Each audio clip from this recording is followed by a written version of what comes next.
This is boiling hot, so. Oh, thank you. We already started. We did? Yes. It's not 5 yet. Huh? It's not 5 yet. It's 5 o'clock. Hello, everybody. Thank you so much for joining here at Tushita. We're going to do 6 days thinking about self-compassion, what self-compassion is, and how we can generate it. It's a little bit weird because I have a screen with you on the right side. So sometimes I'm going to look at the right side, but I'm actually looking at you when I do that, so that you know. So before we start, I need to explain you a little bit about how we can interact with each other, because you're going to be unmuted during the session. And so if you're not familiar with Zoom, you can find on the bottom of your screen, there is a bar. And one bar, it says chat. Do you see that? And so when you click on chat, you see at the right side, you see a little box where you can type in your message. If you have questions coming up during the teaching, you can type in your message and you can send that either to everyone, then I will see it, or you send it to me. Where am I, Felipe? Yeah, you're there as Venerable Jamyang. Yes. And they won't be able to send to everyone, only to either of us. All right. But I get everyone in the chat. You get everyone because you're co-host. Okay. Yeah. So you can choose between Register Tushita or me. So if you have questions for me, you can send them straight to me. If they go to Register Tushita, they will also come to me.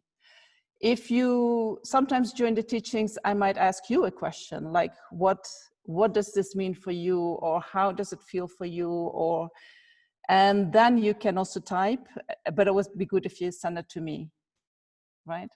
So then I can see it straight away and integrate it in the teaching. Another thing that I need to say before we start is that we are in India, and besides that, India is starting the monsoon, which means that if it starts really raining very hard, the internet sometimes gets unstable or we lose it. So if that happens, please be patient. We will come back if it's possible. You know, sometimes the cuts are not so long. So just stay connected, and we are trying to get back to you as soon as possible. Okay. So 6 days talking about self-compassion, becoming friends with yourself.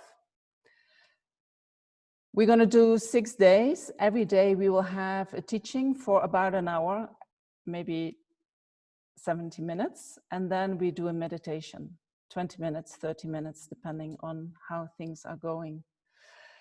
The relationship with ourselves is for many people the most difficult relationship that we have.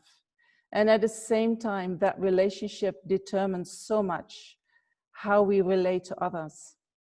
So any problems that we have in relationships, they often start because the way we relate to ourselves. And so we're going to try to find, we're going to try to create the conditions so that you can start developing a different kind of relationship with yourself, a more loving, a more kind a relationship in which you can accept yourself as you are. And at the moment we have some obstacles to that, right? We might feel that, well, parts of me are not good enough, and first I have to fix that before I can really fully be myself. Or we feel that actually something is wrong with me, and so that I can never show to anyone. And so then we start hiding ourselves or aspects of ourselves. And by doing that, we are actually setting ourselves up for problems. problems in how we relate to ourselves, and problems in how we relate to others.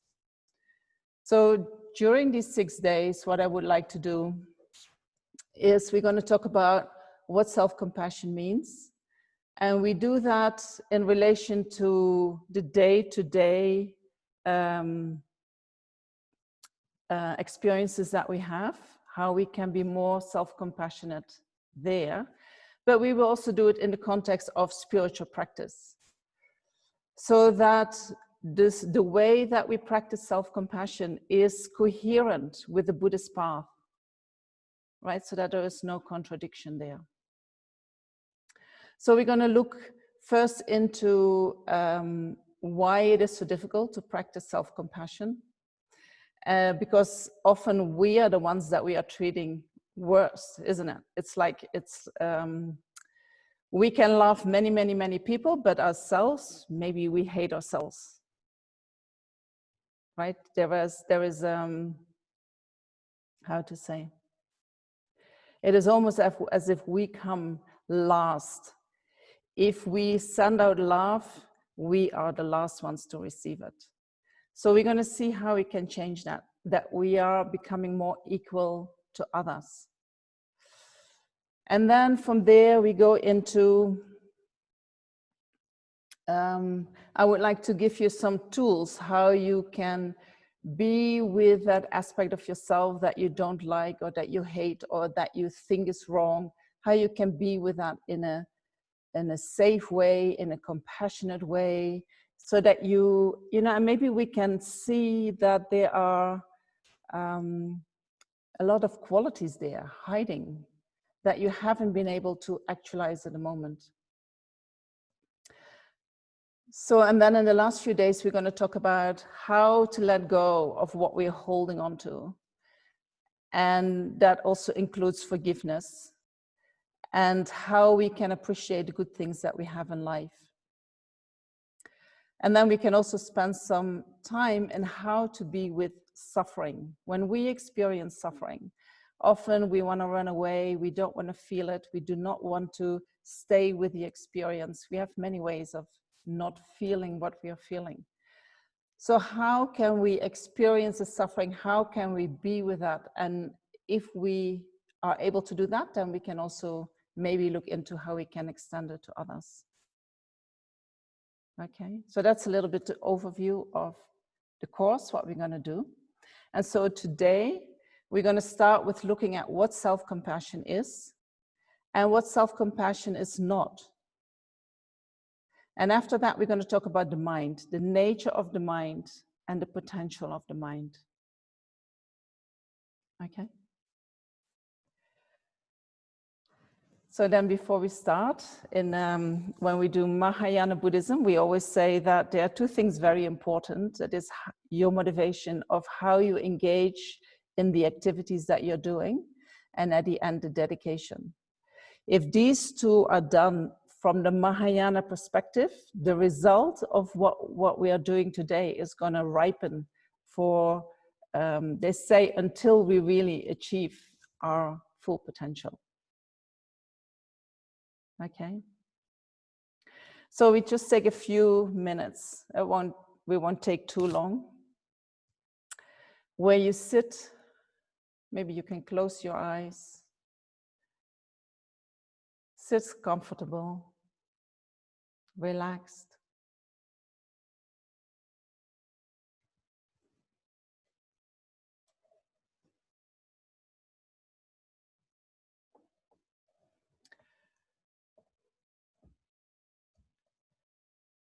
And bring your awareness to your body. All your thoughts that are maybe still caught up in the past, the things that you have been doing today, maybe there's some worry in your mind. Try to let that go for now. But instead, bring your awareness to your body and to your breath.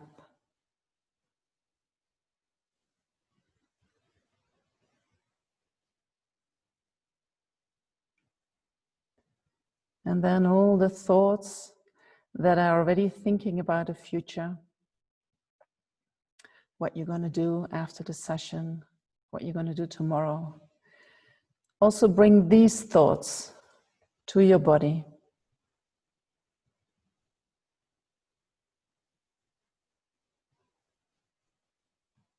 To your breath.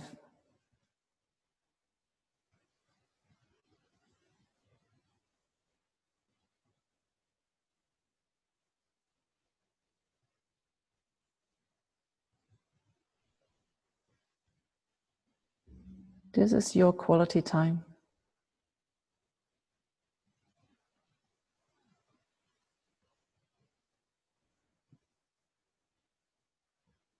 And when we can really be with the body, the mind is in the present moment.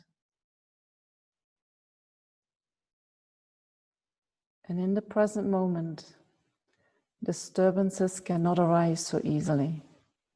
So the mind becomes more calm, more peaceful, more clear.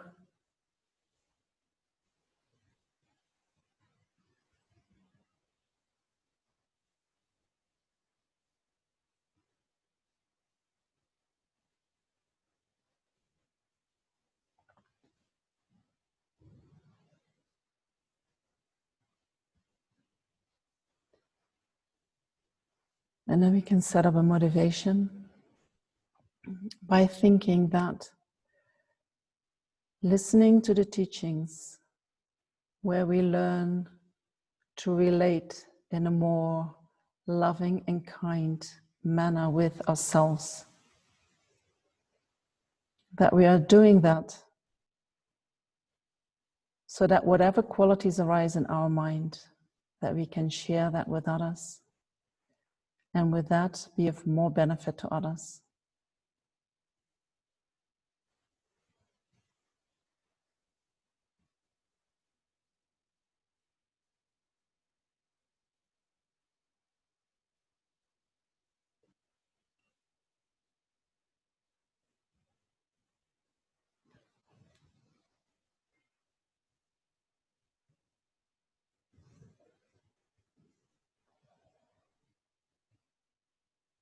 And then relax.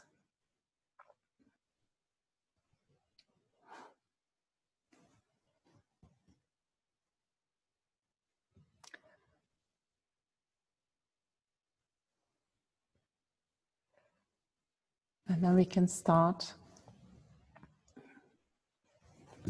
And then we first start thinking about what is self-compassion and what is self-compassion not.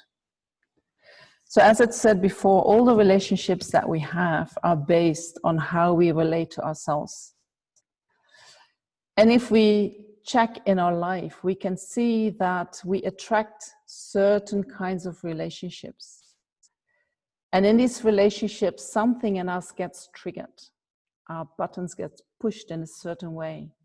And so sometimes we go through a relationship and we're struggling with the buttons that get pushed, and maybe we finish the relationship, and after a couple of years we meet somebody else and we engage again. We think, oh, this person is very different.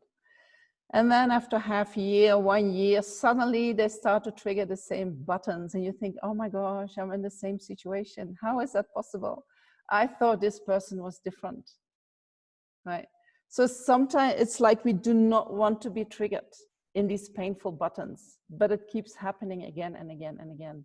So instead of avoiding them, in this course, we're going to look at it and we're going to say, what can we do with these buttons so that they, instead of buttons, maybe become something more beneficial for us, something that we can learn from, something that we can use to grow our qualities of love and compassion. So self-compassion, if we look into the definition according to Buddhism, compassion is the wish for others to be free from suffering. And others means others including us.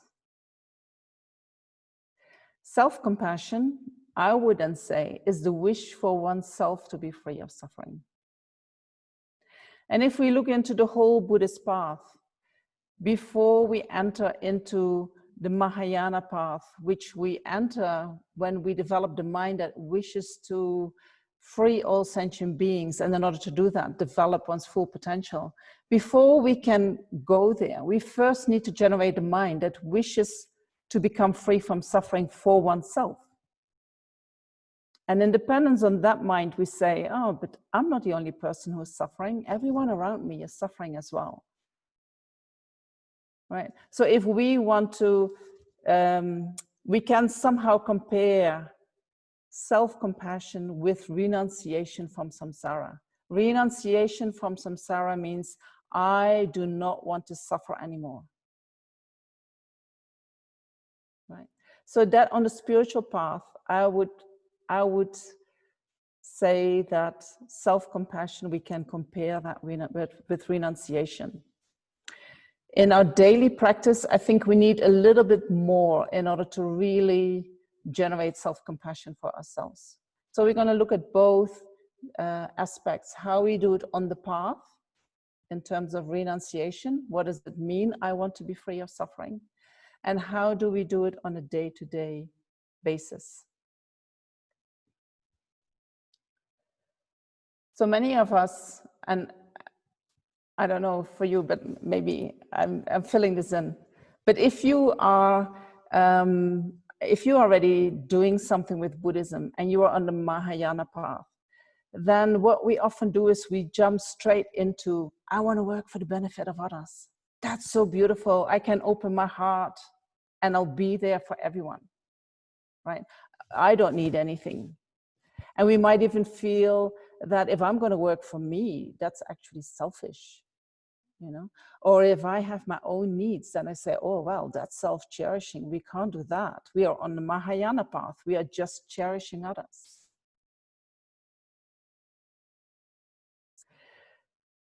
Thinking about our own benefit can also feel uncomfortable because we feel like maybe I'm not worthy, maybe I'm not good enough, maybe I do not deserve to get this attention, right? So in order to really develop the mind of self-compassion, we somehow have to see that working for our own benefit is not different than working for the benefit of others.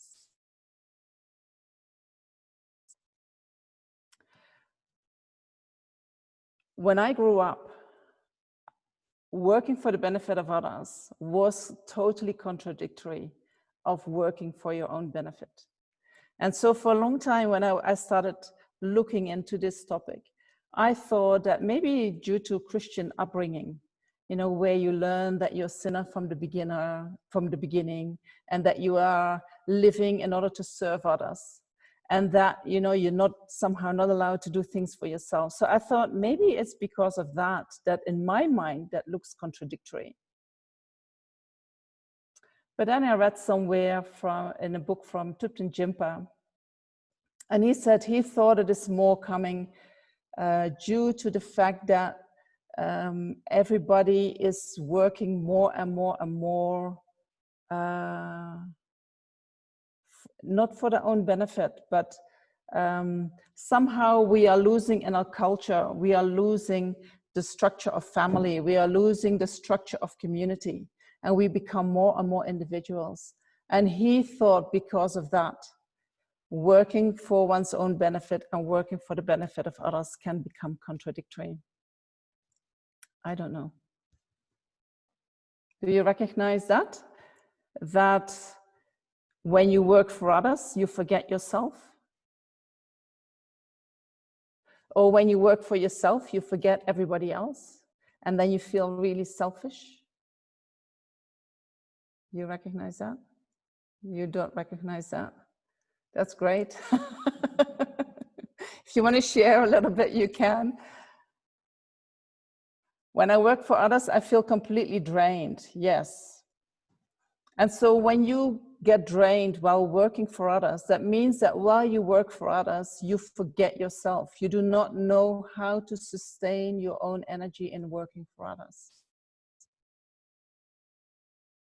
So this is what we have to try to find out how can we work for others and at the same time energize ourselves, take care of ourselves.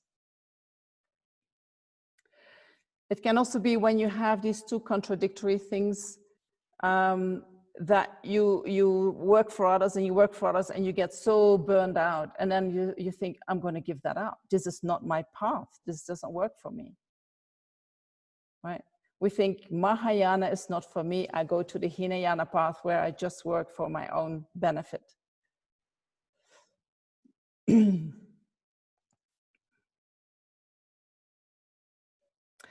Some people, they think, you know, when I work for others, this feeling that I have of myself, and I'm not so happy with that. So I just keep working for the benefit of others, and maybe this I is going to disappear. You know, maybe this I is going to transform if I just work for others, if I don't give it any attention. Anyway, that I is empty anyway, and it is just my self-cherishing mind. And then it becomes, you know, if you work from that kind of motivation, you know that at a certain point it's gonna hit you or you hit a wall or something. It's gonna come back to you in a very, maybe you're gonna get sick. Maybe you get such a burnout that you really cannot do it anymore. So we have to look in that mind and see that is the self-compassion and the compassion for others, that there is no contradictory, that they are the same thing. All right, I'm just going to read. And so somebody says, if I work for my own benefit and become a better version of myself, then that helps me with the interaction with others. That's true.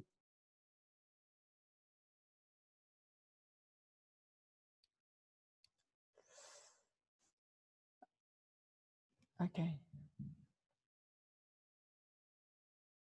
So if we renounce ourselves in a way that we abandon our own needs, then working for the benefit of others while abandoning your own needs is actually harming you, right? So how can we work for the benefit of others without harming ourselves? And even better, how can we work for the benefit of others while at the same time taking care of ourselves? If we want to become enlightened, or I could call that the best version of myself, if I want to develop all my qualities of wisdom and compassion, that means I'm going to achieve the state that is the most happy state on this planet, the most blissful state on this planet. So that means I'm going to benefit myself while I'm on the path, while I'm progressing, developing more wisdom and compassion. So it cannot be that we have to abandon ourselves, abandon all our own needs in order to do that, right? I abandon all my needs and then I become a Buddha and suddenly all my needs are fulfilled. I think while we progress on the path, we also fulfill our own needs. Right? They go together. So what is the difference between self-compassion and what is self-compassion not? So I go there. So self-compassion, we sometimes might think, well, then I have to give so much attention to myself, you know, then I become a little bit self-absorbed. Or I might even have the feeling I become narcissistic, all the time thinking about my own needs. But if we develop true self-compassion, then we can take care of ourselves, while at the same time we can be attentive to the feelings and the needs of those around us. When we are self-centered, our mind is very caught up in our own world, right? And the mind just goes around and around and around thinking about the same thing, and it is all about me, me, me, me, me. And we are not really aware of who is around us. There is not much room for anybody else except the me. Well, self-compassion, I am taking care of my own needs, but I'm also connected to the needs of others. Can you see that difference?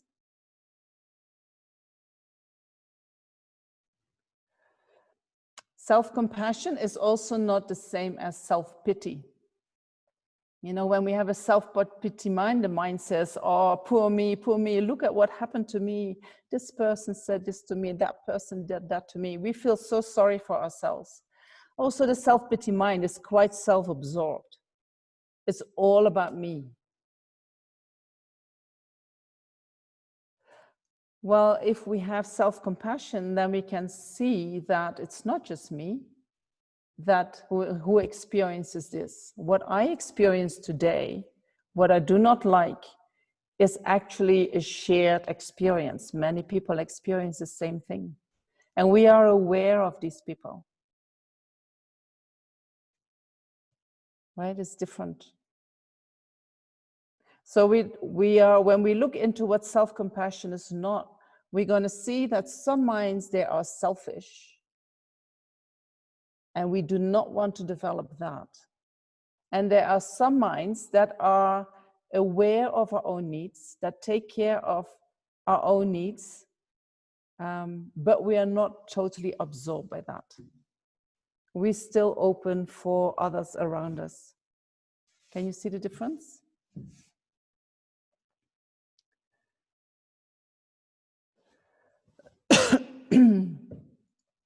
So self-compassion is also not self-gratification. You know, self-compassion is, I do not want to suffer, so therefore I give myself whatever I want. Right? Often that is the way that we are kind to ourselves. I'll give myself whatever I want. But that's not self-compassion.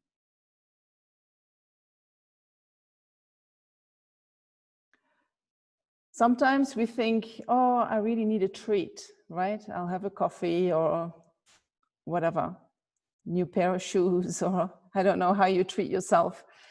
And so you give yourself the treat. And then what? You know? Is that compassion? Is that being free from suffering? Not really. It's maybe like a Band-Aid, right? Maybe we felt miserable. I know one time a lady said to me, when I'm depressed, I have to go out and buy a new pair of shoes. Then the depression is gone. So that's what she did. And she had all these shoes at home that she never wore, but it was her remedy to being depressed, right? That helps only for a certain amount of time, right? And soon depression comes again. You have to get out again to buy more new shoes. So that is treating ourselves in order not to feel the misery that we feel inside. That's not self-compassion, that's self-gratification. The moments that we do give ourselves a treat, then if we have self-compassion, we do not beat ourselves up for having done that, right? We are human beings and we have these tendencies that when there is suffering in the mind, when we don't feel happy, when we feel down, when we need a treat in order to uplift the mind. And so maybe you know that that is only going to help temporarily. And so then you say, oh, there I did it again and I shouldn't have done that and I'm fooling myself. And so being self-compassionate and saying, okay, you gave yourself a treat, that's okay. You know? Next time, we're going to try to do it differently.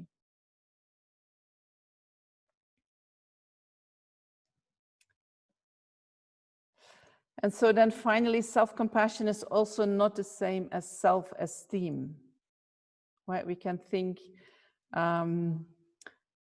I think many times we think when I have low self-esteem, I'm not compassionate with myself. Yes, that can be true, but being compassionate with yourself is not the same as having a good self-esteem. Because for self-esteem, we need to do something in order to have value.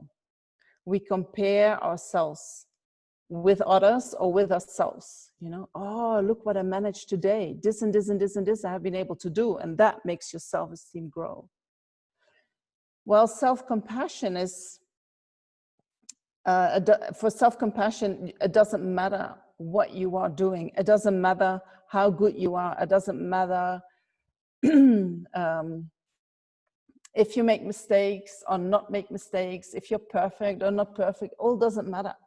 Self-compassion means that you are non-judgmental in your heart, in your mind, towards your suffering, towards your needs. So you are gentle with yourself, you are caring with yourself.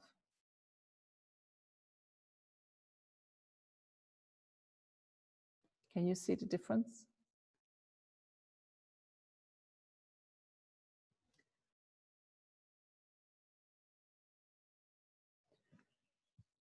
So if we think about what is selfish, you know, because I know that many of you have heard somewhere in your life that when you take care of yourself, you are selfish, you know, and selfish means in Buddhism, I would say self-absorbed, self-centered, only focused on you and forgetting about everybody else. And yes, we try not to do that.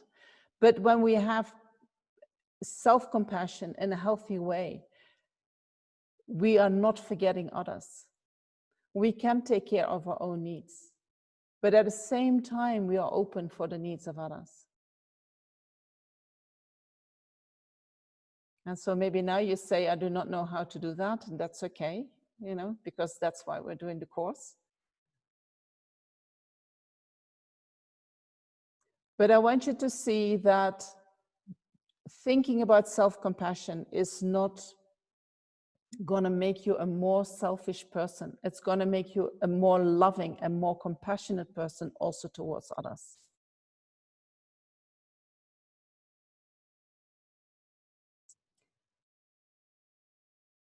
All right.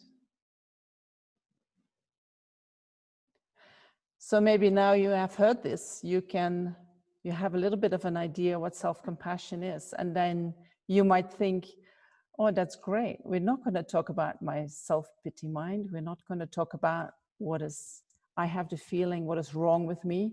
We're not going to talk about that part that I think is not good enough. Great, because I do not like to go to that place in me. But actually, we are going to talk about the self-pity mind. We are going to talk about that mind, that part of our mind that believes it's not good enough, it's not worthy, it doesn't deserve to be happy or to have good things coming to it. Because that is the mind that holds us back from being friends with ourselves, right? That is the part of the mind that we say, I don't like you, I hate you, get away. You know, I stay down there somewhere, I do not want to see you.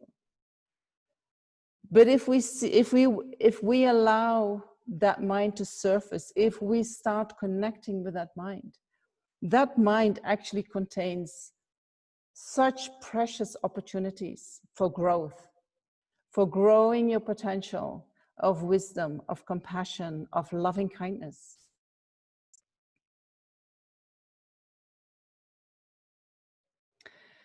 Sometimes they talk about having some gold buried in the mud, right? And we don't like to dig through the mud. We just want what is on the surface of the mud.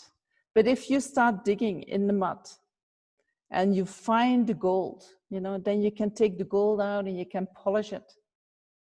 And also, yeah, once you start finding the preciousness of what we are hiding, you know, then whatever you feel that wasn't good enough, that just disappears. It's not there anymore.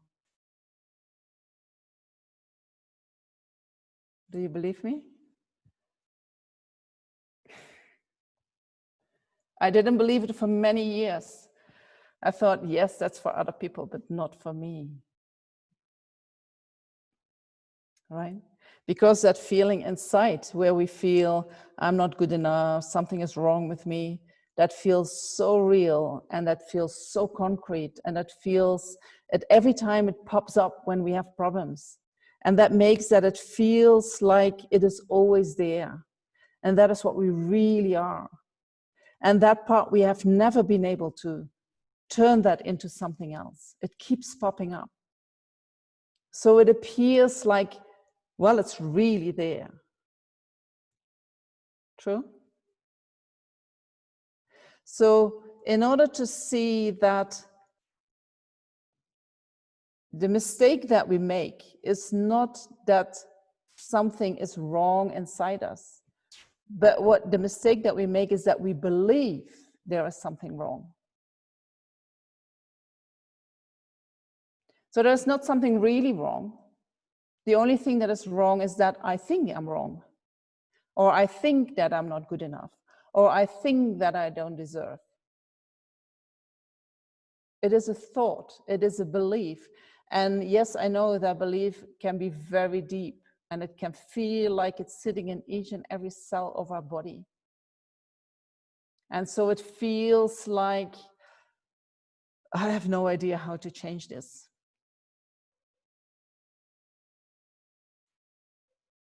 So in order to give you some perspective that it is possible to totally shift that mind, I'm going to tell you a little bit about the mind and about the potential of the mind and how the mind works and how the mind exists according to Buddhism. If you have a Christian background, then you know, and you learn that you're sinners from the beginning and that there was something really bad inside you that you shouldn't show anyone at any time because nobody is going to like you anymore. Sinners from the beginning in Buddhism doesn't exist. In Buddhism, we say human beings, sentient beings are by nature good. The mind is by nature pure. And then in that mind, yes, we have delusions, we have disturbing emotions, we have ignorance. And that ignorance has been there since the beginning.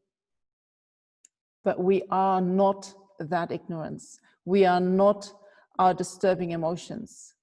We are not our anger. We are not our attachment. Which means we can go beyond that. If we would really be our disturbing emotions, if we would really be sinners from the beginning, it would not be possible to change that. True? So if that would be true, we better stop, you know, because it would be very depressive to talk about something that we cannot achieve.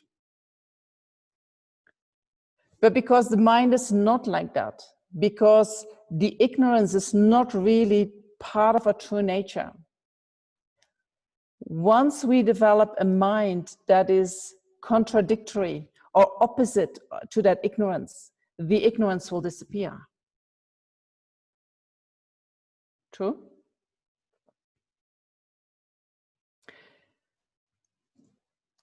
So in Buddhism, we say the mind is by nature pure. By nature, there are no disturbing emotions in the mind. The mind is, if we talk about a definition, then we say the mind is that which is clear and knowing. And clear means it is like space. We can't touch it. It has no color. We can't feel it. It is just like space, like the blue sky. And then in the mind, all kinds of thoughts, emotions, beliefs, feelings arise. And we can compare them with the clouds in the sky. So the emotions and the feelings and the thoughts that arise in the mind, they can obscure the mind, just as the clouds can obscure the sky. But they can never touch the purity of the mind, just as the clouds can never touch the blueness of the sky. Clouds can cover the sky and you cannot see the sky. And that is like our ignorance, you know, it is like a veil that is covering our awareness. But it is never touching the purity of our awareness. Just as the sky, the clouds never touch the nature of the sky. So no matter how bad you feel inside, no matter how not good enough you feel inside, that is not your true nature. If that was your true nature, you cannot talk about developing your mind. You cannot talk about developing your wisdom. You cannot talk about developing your compassion if being not good enough is your true nature. So you have made a mistake there by thinking that it is your true nature.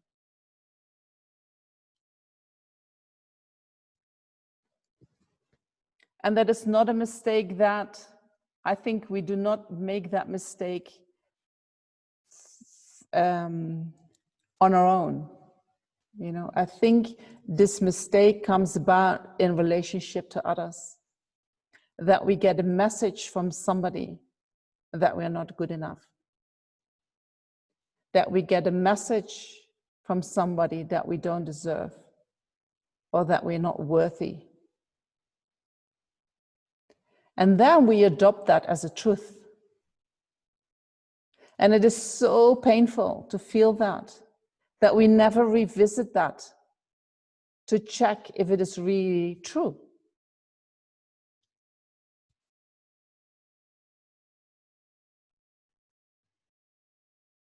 Right? It is a part of us where we do not want to go because it's too painful.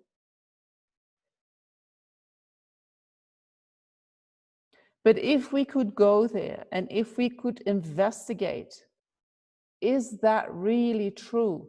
Can anything exist like that? You know, then you would, I think, take some power back, because you would never be able to find anything that you believe is really part of your nature.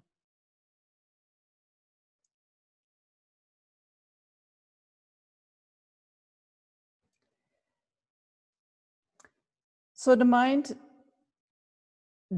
works like this. Thoughts and feelings arise, and whatever arises in the mind is impermanent. It arises in the mind and then it dissolves back into the mind. There is nothing that can stay in the mind forever. Right? Anger arises in the mind. We cannot stay forever angry. At a certain point, the anger subsides, and then other qualities arise in the mind. At the moment, loving kindness also doesn't arise forever. Due to causes and conditions, loving kindness can arise, but when the causes and conditions are finished, the loving kindness also disappears out of our mind. That feeling of self also arises due to causes and conditions. And when we are deeply hurt, when somebody pushes the button of I'm not good enough or I'm not worthy, right? That hurt can stay there for a while. But we also know that at a certain point, the mind shifts and we don't feel it anymore. Then what we think is, but I know it's still there. Because, you know, in a while, when the buttons get pushed again, I know it's going to come up. That gives us the impression that that I is that painful part of us that we don't like. That is somewhere sitting inside us, hiding, waiting for it to be triggered again.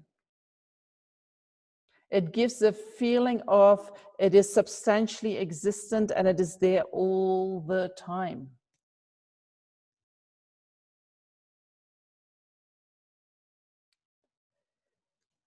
You should check if you have that same kind of feeling with other qualities that arise in the mind.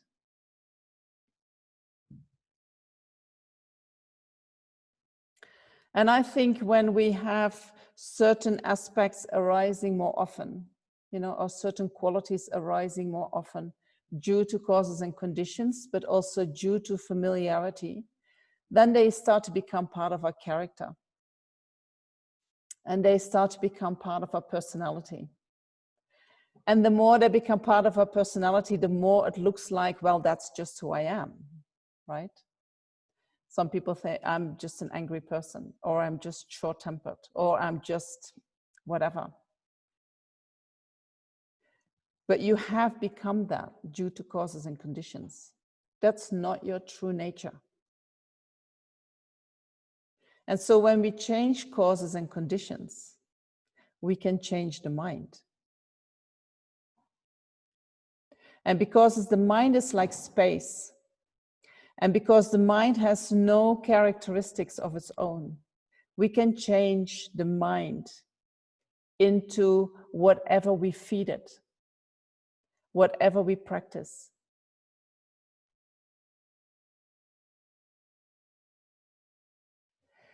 At the moment, our mind is quite distracted. We have trouble with mindfulness, right? Then we engage in training, and we train mindfulness, and we train more, and we train more, and we train more. And then at a certain point, our mind is actually quite focused. Wow, I'm so mindful, you know? And when you're very mindful, and you have trained your mind in being mindful, then try to be distracted. Very difficult.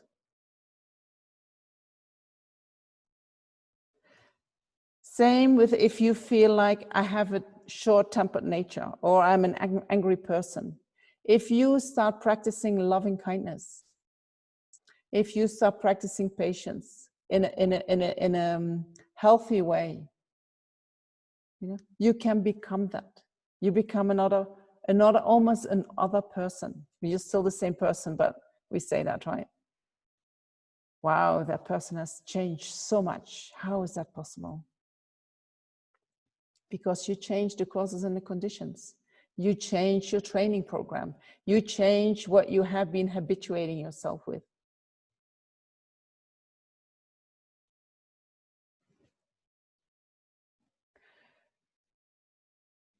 So the mind is that which is clear and knowing. It is like space, and it has no characteristics of its own. And it is by nature pure. Which means that whatever arises in the mind, no matter how it looks like, that is what you really are. Buddhism says all that is not really who you are. All that is not really true.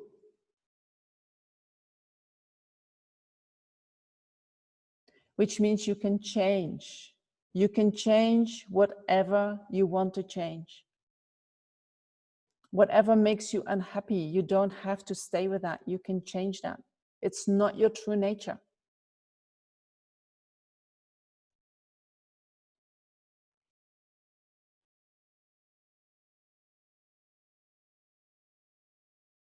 So because the mind has no characteristics of its own, that means that we have the potential to develop all good qualities in a limitless way. So when we talk in Buddhism about developing the mind of enlightenment, wanting all sentient beings to be happy, having loving kindness in our heart for all sentient beings, you know, that is not just a saying. That is something that becomes a living reality if you really practice. Which means that each and every person you meet during the day, you can wish them to be happy. I wish you to be happy. Or you can meet every person during the day as a good friend of yours. You know, and His Holiness sometimes says that. When I meet people, I always have the feeling I meet an old friend. What is that? That shows that he's practicing loving kindness. and compassion all the time. And he has become so good in it that it looks like it is natural for him. Right? But there was a point in time that he was the same as us. And what is different with him is that he devoted his life to really practice loving kindness and compassion for each and every person that was in front of him, that is in front of him.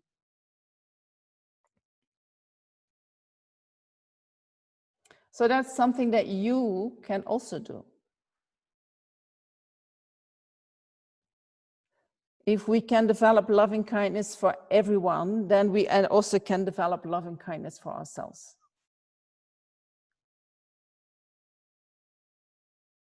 If we know how to develop loving kindness for ourselves, it becomes much easier how to be kind to others. Right?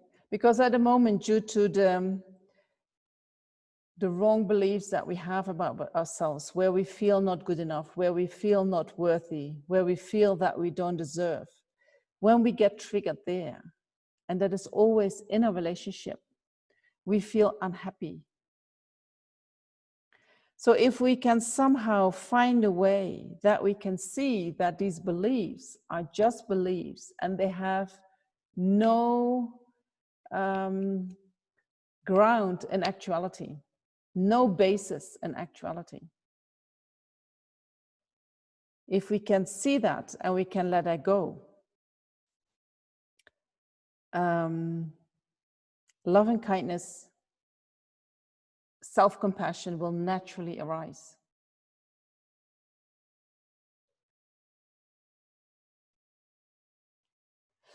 If we would really be unworthy or not deserving, then we should find something if we start looking for that. No, that is not worthy. This part is not worthy. This part of me doesn't deserve that. We should be able to somehow identify that part. True?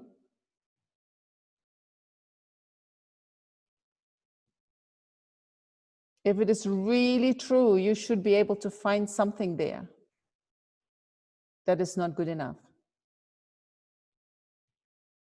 True? So then when you start looking inside, there should be something that shows, oh, that is what is not good enough.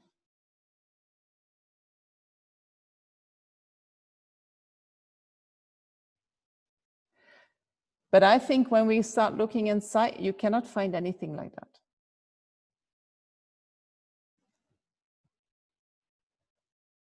Why? Because on the conventional level, such thing can simply not exist within the mind. Because everything that arises in the mind is impermanent by nature. If it would be truly existent, it would be not impermanent. It would be there permanently, right? And it sometimes feels like that. Oh, that feeling in me that has always been there. And then we think, and therefore it's going to be always there. And therefore it feels permanent. And it feels quite solid. But then we have to use our intellectual capacity and say, can anything exist like that? Being permanent and solid inside our mind.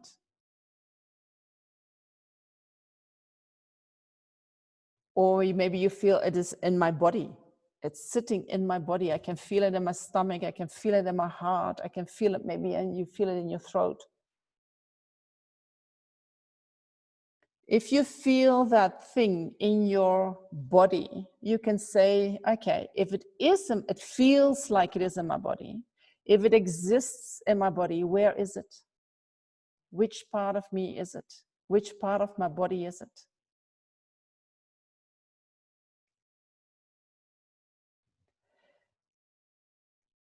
If there was such not worthy self living inside our body, I would think that the surgeons would already have found something like that. doing operations, right? They have cut open all kinds of bodies, all parts of the body. They go into and they go very, very deep to the cellular level. And I've never heard a surgeon coming back, look what I found. Here it is. The self-pity mind, the poor me, the I'm not good enough. They never found that, right? So if it would be living in the body, we should be able to point it out and say, that is the structure, that is that self-pity mind. And nobody ever has found that. True? So although it might feel quite physical, we cannot find it physically. And then we can think, but then it is in the mind. It is part of my mind. It is maybe the deepest part of my mind. Or maybe it is just, maybe it is the deepest part of my mind. Is it? I don't know. We bury it very deep. So if that would be truly there, then when we investigate in the mind, we should be able to pinpoint it somehow. Which aspect of your mind is it?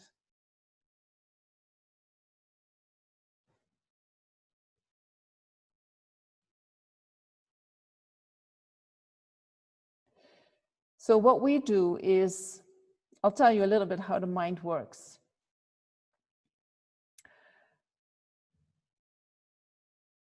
In general, we can say that, there is a reality that we perceive with our senses, right?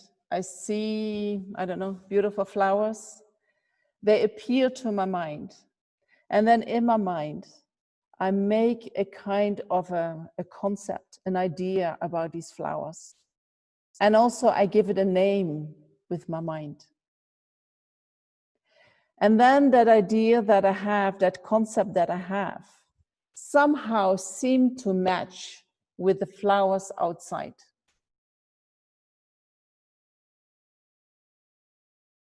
And what we do is we think that what I see outside, the flowers that I see with my eyes, and the flowers that are the concept in my mind, we think that these two are the same thing.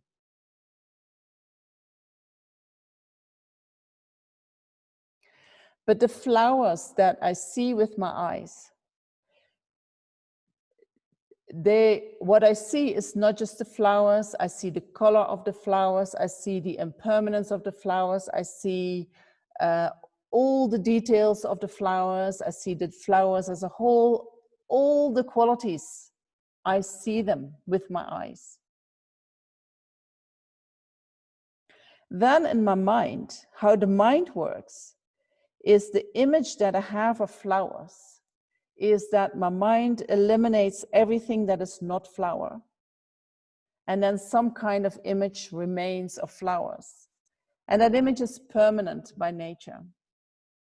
That image doesn't have any qualities of the flower appearing to it. It is a very simple image.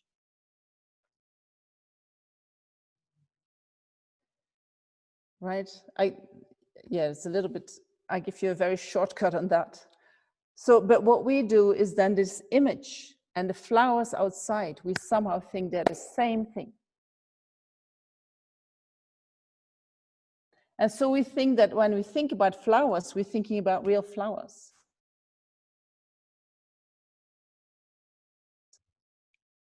But the impression that the mind has thinking about flowers is very different than the information that we get when we really see the flower.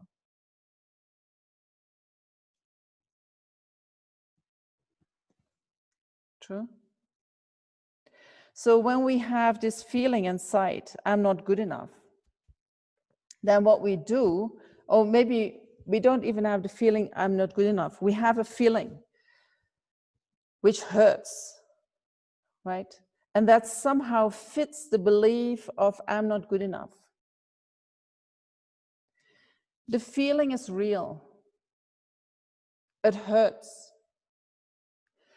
But then the image that we put on it, I'm not good enough, that is coming from our own mind. That is an interpretation of our own mind. And then we believe that what I feel inside and what I think about it are the same thing, and they're really true. That's how it really is. And so what we're going to do is we're going to connect with the feelings that are there, the painful feelings. And we're going to see that the projection onto these feelings, I'm not good enough, I don't deserve this, I'm not worthy, that is coming from somewhere else. And we do not have to keep projecting that onto these feelings that arise in the mind.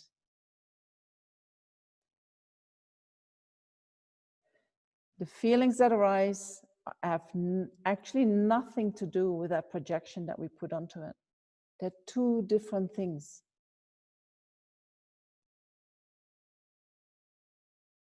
Do you get that? Cool. I'm going to look at if there's a question.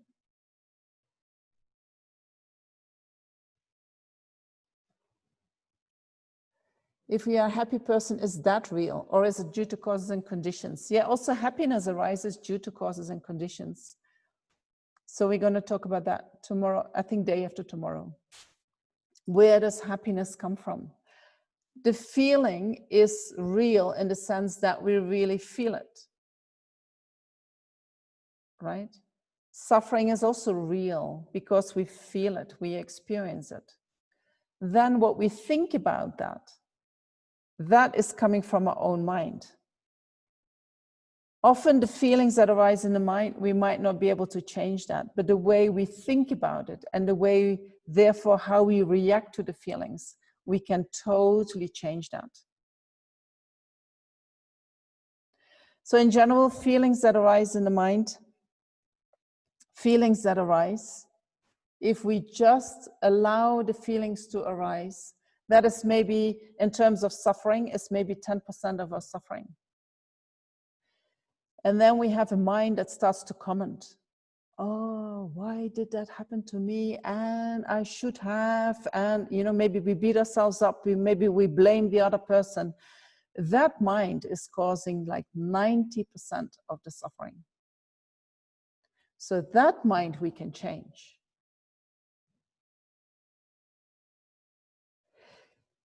So sometimes we get hurt, we might not be able to change that, but then believing, well, I'm not good enough, I don't deserve this, disconnecting ourselves from everybody else, that we can change. If we start looking in a different way at the experiences that we have.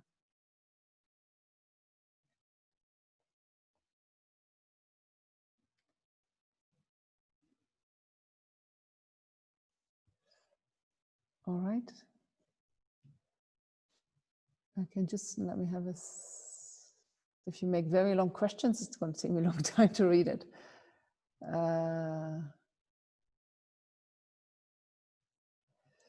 Yes, so somebody says, if you get treated in a certain way, then we often see that that happens because of us.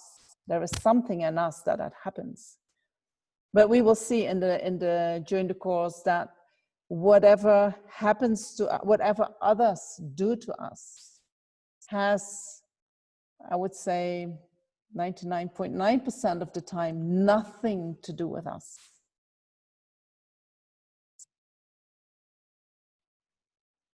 But what we do is we think it is because of us. Oh yeah, because it happens again. And oh, again, this person is telling me that. Oh, again, this person is giving me this and this feeling. But if we start seeing that we can change how we react and that things do not have to keep happening in a certain way, then when people inflict harm on us, we can at a certain point also see that has nothing to do with us. But we'll explain that. And then a few questions about the nature of the mind. So is clear and knowing the same as Buddha nature? No. So clear and knowing refers to the conventional nature of the mind. The mind is like space, right? Conventionally, we cannot see mind. It is like space. Also, everything that arises in the mind, whether that is a delusion or a positive quality, is also clear and knowing by nature. We talk about clear and knowing because the clarity shows that the mind itself has no characteristics and things arise in the mind. But if we change causes and conditions, then we can also change whatever arises in the mind. When we talk about Buddha nature, we talk about the empty nature of the mind, that there is nothing in the mind that is like that. There is nothing in the mind that exists inherently. There is nothing in the mind that exists independently, autonomously. The mind is free of that. And because the mind is free of that, we can change this into anything.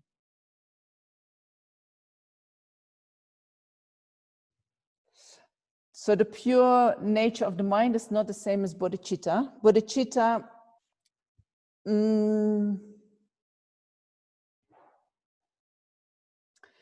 bodhicitta is the first, in order to generate the mind of bodhicitta, we need the conventional nature of the mind. We need to generate loving kindness, compassion for all sentient beings, right? That we do with our thinking, to transform our mind in a mind that can feel love and compassion for each and every sentient being. So that's the conventional mind. But we have that capacity due to the Buddha nature, due to the ultimate nature of our mind. If the mind would not have Buddha nature, if the mind would not be empty of inherent existence, we would not be able to conventionally generate bodhicitta.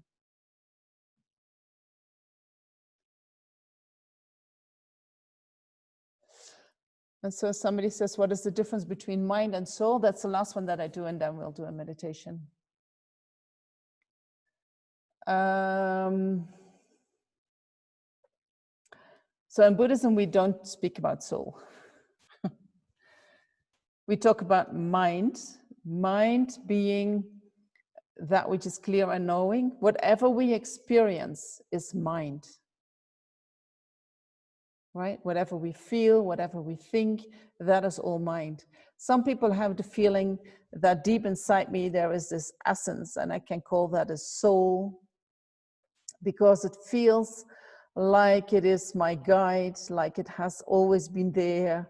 I can talk to my soul tells me what to do.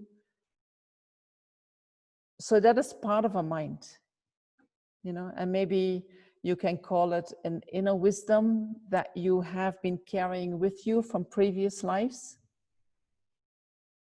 Maybe some people call it, it is my intuition. I think soul and intuition is something different, you know. But what we do is we refer to a quality that we perceive in the mind.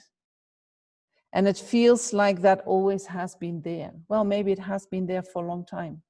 And maybe it is based, often the soul has wisdom with it. So maybe it is old wisdom that you bring with you from past lives. Could be. But Buddhism doesn't recognize any entity that is unitary, that is independent, because that is, you know, this like soul is almost independent. We relate to our soul. So according to Buddhism, there is nothing that exists like that. That doesn't mean that what you feel is not true, right? But we would just label it in a different way. We would give it a different name.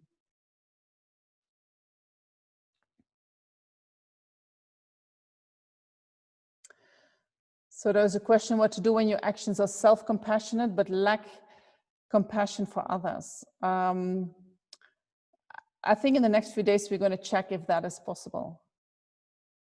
All right, so hold that question, write it down for yourself, and then we can see if we can answer that in the next few days. And if that is still a question, because maybe, yeah,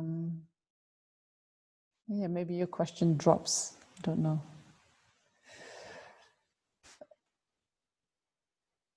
So what I would like you to do for tomorrow is that you write down these deep beliefs that you have about yourself. You know, what is it that you believe about yourself where you do not have a happy relationship with? Which you feel, oh, these are aspects of me that I don't like, that I hate, that are always bothering me, that are not helping me, that are always trying to block me. Write them down, right? Just for yourself, so that we get more connection with that aspect. And so then tomorrow we're going to talk about, where does our lack of self-compassion come from? All right?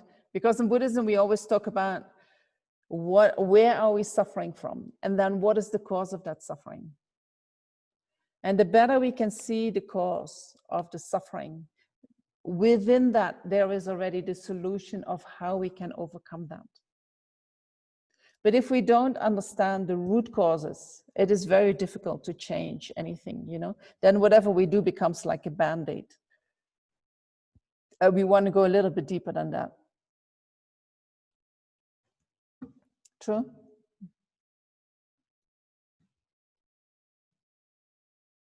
And so if you have any other questions coming up, so I can see that the questions are going, and if I don't look fast enough, then I miss the questions. But I will look through them tonight. And if you have other questions, please bring them with you tomorrow, you know, and it might take a day before I come back to it, but I try to integrate your questions into what we're speaking about in the next few days. Okay?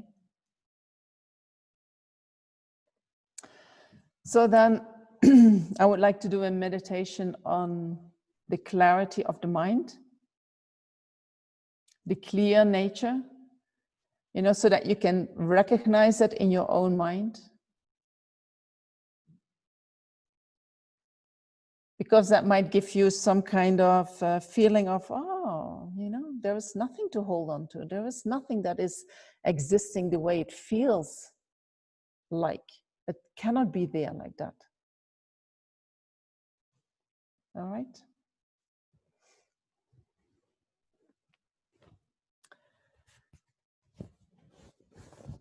So give yourself a few moments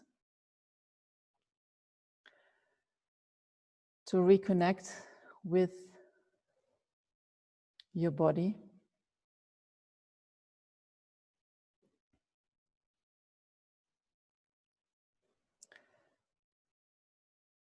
Let go of all the thoughts that are now running through your mind.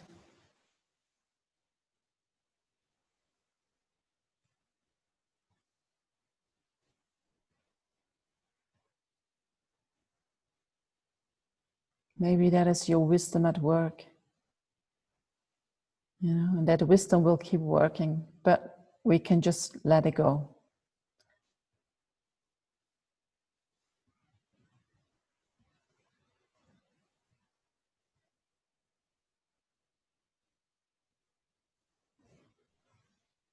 And if you find it pleasant, you can also focus your awareness on your breath by observing the rising and falling of your abdomen every time you breathe in and breathe out.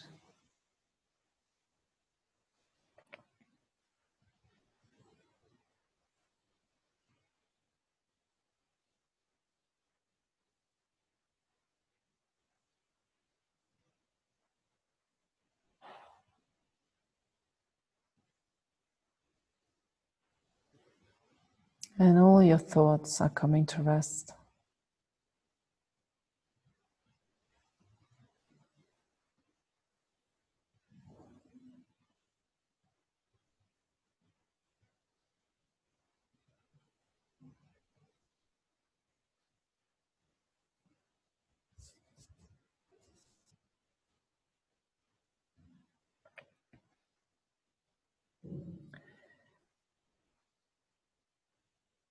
And then reflect on what the mind is. It is that which is clear and knowing.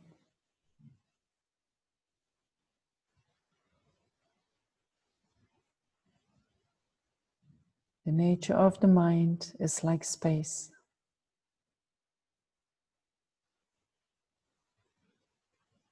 It has no color, no shape. We can't see it, we can't touch it.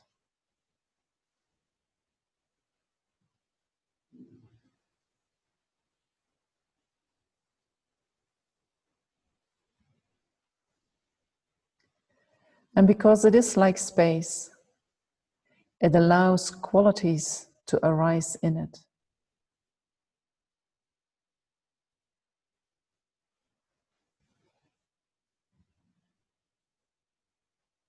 And these qualities can be positive, such as love and compassion. They can be negative, such as the disturbing emotions. Or the qualities can be neutral, like sleep.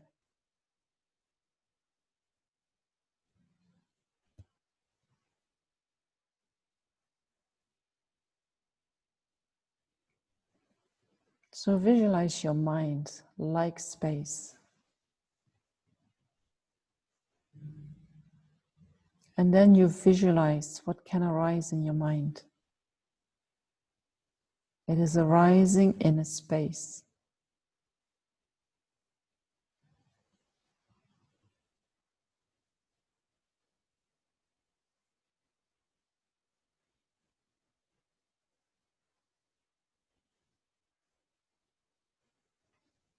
And whatever arises naturally dissolves back into the mind. It disappears.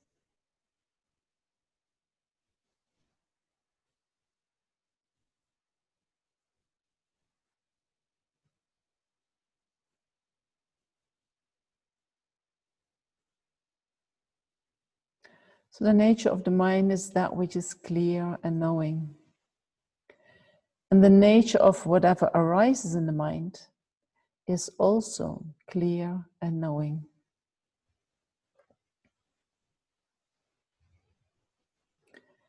The nature of our wisdom mind is clear and knowing.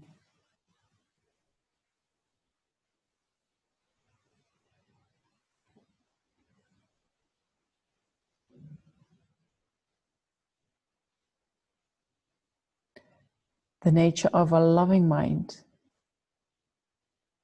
is clear and knowing.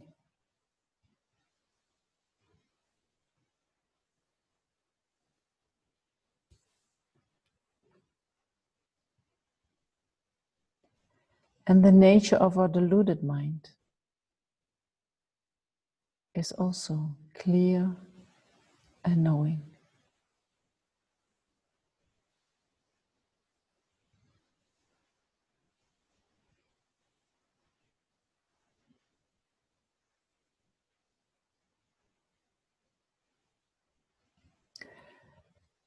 Although whatever arises in the mind has the same nature as the mind, it is not the mind itself.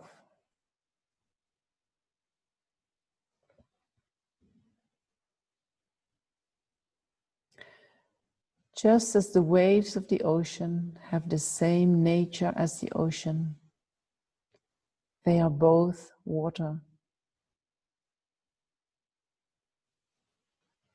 And although they have the same nature, the waves are not the ocean itself. The waves, they come and go, arise from the ocean and dissolve back into the ocean.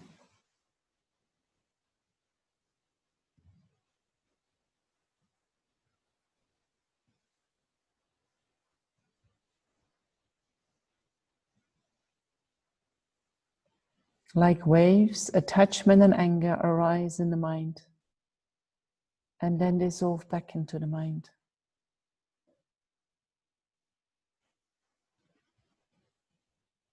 And although they arise in the mind, they are not the mind itself.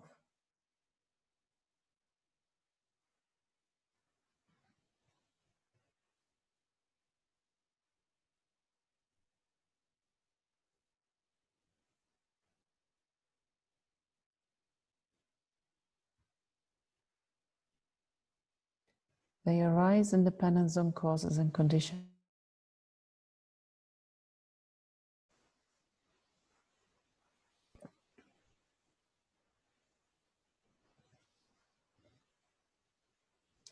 If attachment and anger were the mind itself, they would have to stay forever. And we can see that this is not true.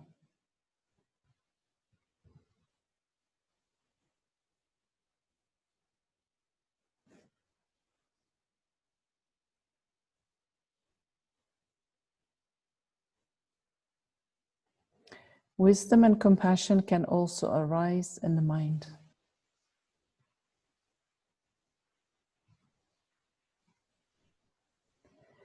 Although they have the same nature as the mind, they are not the mind itself.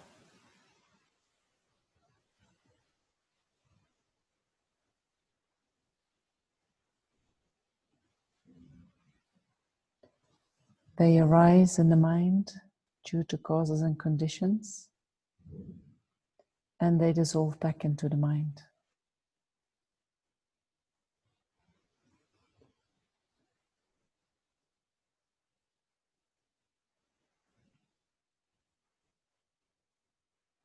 They are impermanent, and therefore they come and go.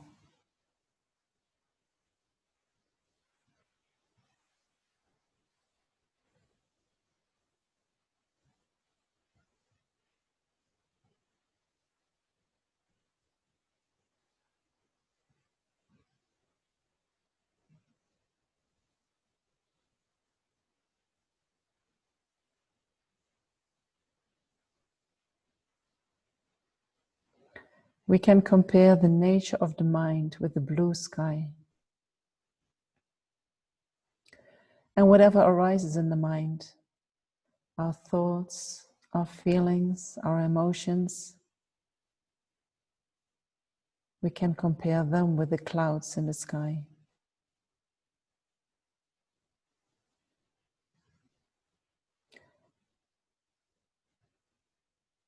Although the clouds appear in the sky, they are not the sky itself.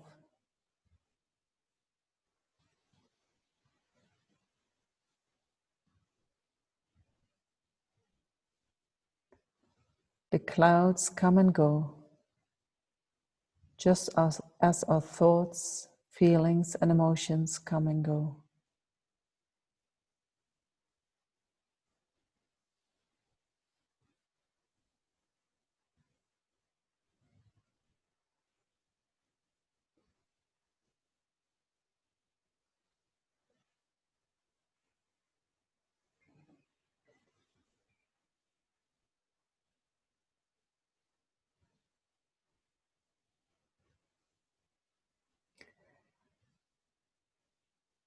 Normally in our mind, we are mainly focused on whatever arises in the mind, as if we are only focusing on the clouds in the sky. But just as the clouds are not the nature of the blue sky, whatever arises in our mind is not the nature of the mind.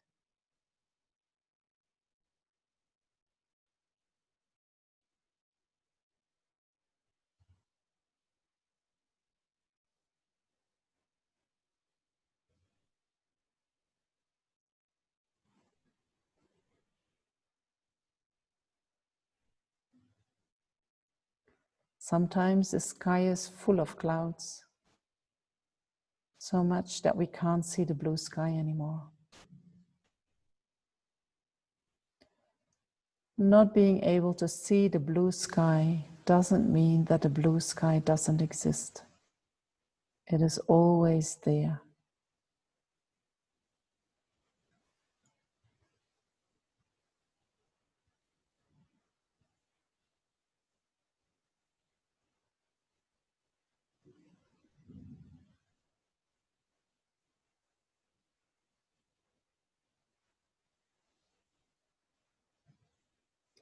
Although the blue sky can be covered by clouds, the clouds can never touch or change the nature of the blue sky.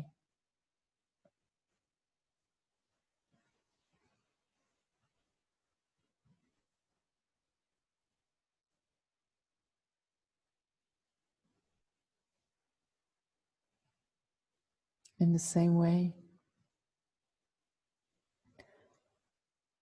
sometimes our mind is so overwhelmed with delusions and we can't remember our true nature. But that doesn't mean that our true nature doesn't exist at that moment. Our true nature is always there.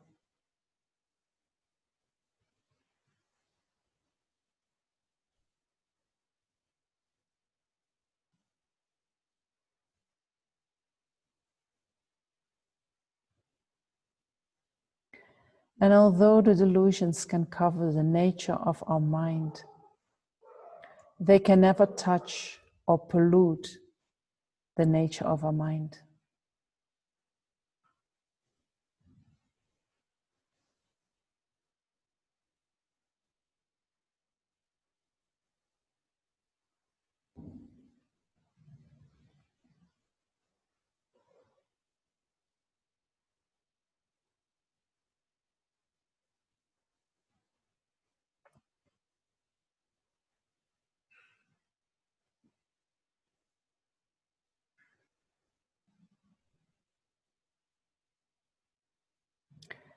Imagining being on the top of a mountain and staring up at the sky that is completely clear and free of clouds.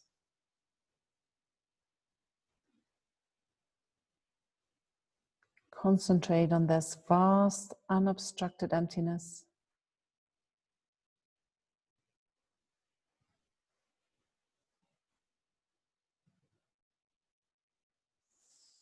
Imagine that it flows down and embraces you and your surroundings, and everything becomes like an empty space.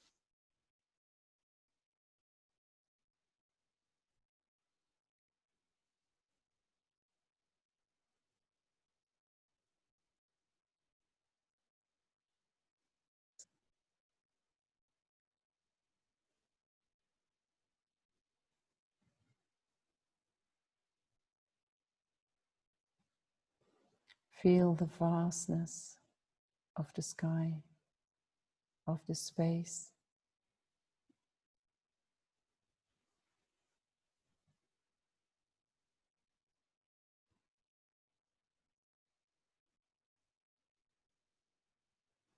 And feel that the nature of your mind is like this clear, empty space.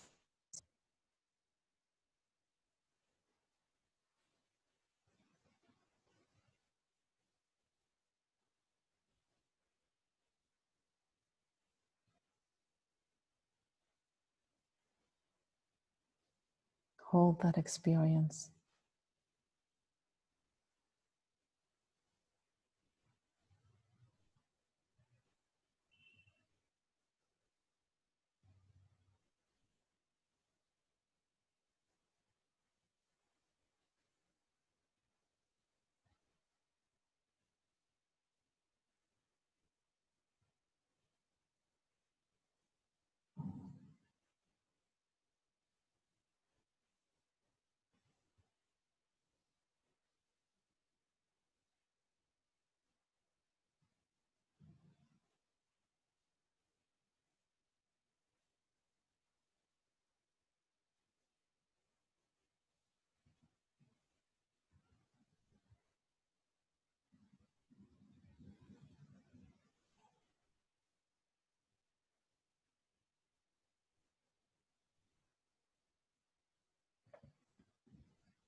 Meditating on the space-like nature of the mind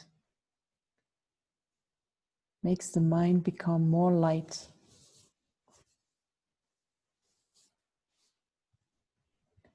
More light in the sense of illuminating. It is like an inner light that enables us to see things more clearly. A light that dispels the darkness of ignorance.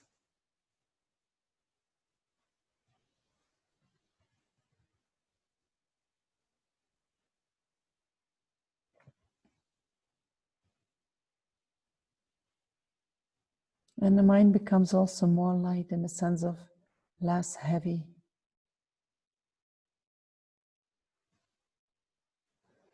When we meditate on the nature of the mind, there is less clinging and aversion in the mind.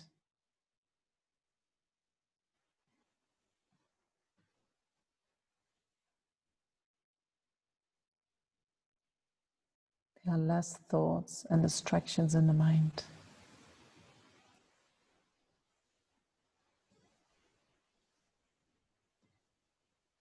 And it is the delusions that make the mind heavy. So when we meditate on the nature of the mind becomes more light.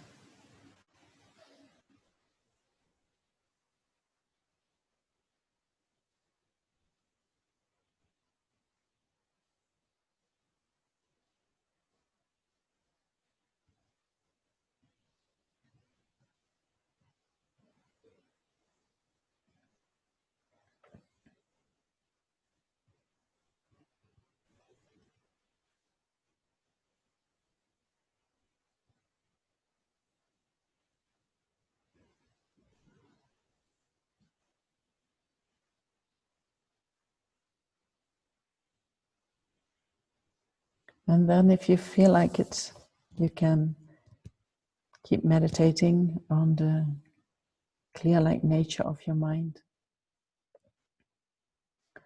But to finish this session, we dedicate all the positive energy that we have collected by listening and thinking and reflecting.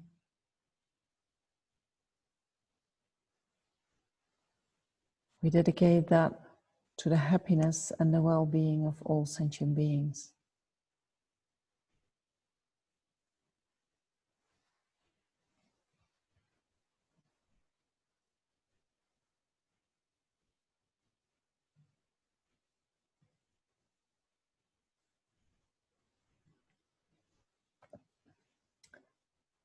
And then I want to thank you for being here today. And I hope I'm going to see you tomorrow again. And then we're going to look into why it is so difficult for us to practice self-compassion, or why we have a lack of self-compassion, where that is coming from. Okay? Thank you very much. And I'll see you tomorrow.